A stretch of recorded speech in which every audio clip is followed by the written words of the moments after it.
Want to David, know wake up. what is your part in the business, or you just kind of chill out and manage everything? So right now, my business that's doing the best is academic assistance, and it's always been that way since I started in 2012. And I blew that up to the point where it can't get any bigger. Like I mean, it could probably get bigger if things like Google decided to rank us higher, like we had been, or if other marketing strategies are able to come through and grow it more. But I pushed it and pushed it. So I pushed the marketing with that. Um, Over the last 10 years since it started, I really created this sales funnel that's so automated from the point where I'm putting an ad up and I'm actually doing the writing and I'm actually doing the talking to them to the point where I'm basically handling emergencies, where my assistant is like, the website is down, and I'm like on the phone with the developer asking him to get it back up. So I make sure that the whole thing doesn't fall apart because this stuff happens in business, like especially with the websites. Just last week we had the website go down and I didn't know what was going on. And so eventually we discovered there's a storage issue. And so we had to increase the storage.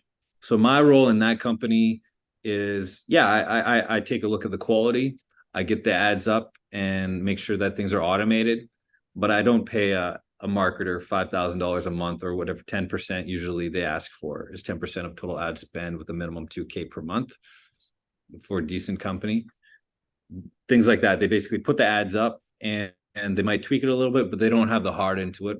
A lot of entrepreneurs believe that you have to do your whole marketing strategy. So basically, for that business, quality assurance, making sure things aren't falling apart, and maybe I spend like 30 minutes or an hour a day on it. We received some offers to buy it, but the offers weren't good enough. Um, so there's that one for the right pal business plan writing one. That requires more expertise that you can only really get from somebody who's actually created a business. So I take calls for that because those are larger ticket items. Like that's like biggest business plan we had was like 3 grand. The average is probably 1,200 or 1,000, and then the smallest is like 500. So I'll answer the calls for those, and then I basically assign our accountant, I assign our writer, market researcher, graphic designer. We get that up on Basecamp, on Live Plan to help with the software development. Everything's on the software, so it's in one place. And then I just basically am the project manager for those. So that requires a 15-20 minute conversation with the client, and then 3 or 4 emails and talking to developers. That's pretty much it for that company.